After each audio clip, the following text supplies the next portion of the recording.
Sa pananaw ng simbahang Katolika, ang komunyon o Eukaristya ay mayroong sentral na kahalagahan sa buhay ng isang Katoliko. Ito ay itinuturing na hindi lamang isang simbolo, kundi ang mismong katawan at dugo ni Hesukristo na naroroon sa anyo ng tinapay at alak sa pamamagitan ng transubstantiation. Narito ang mga mahahalagang aspeto ng komunyon sa pananaw ng simbahang Katolika. Tunay na presensya ni Kristo. Ito ang pinakapangunahing paniniwala.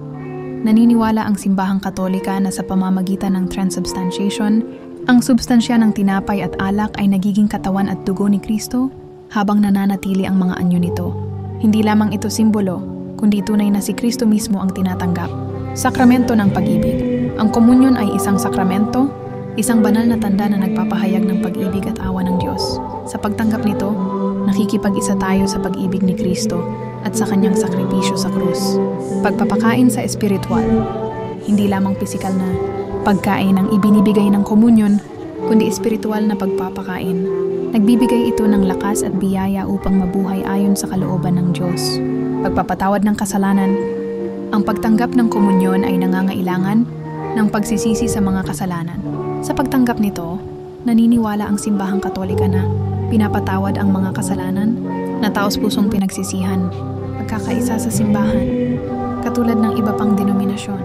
Ang komunyon sa simbahang Katolika ay nagpapakita ng pagkakaisa ng mga mananampalataya bilang isang katawan ni Kristo.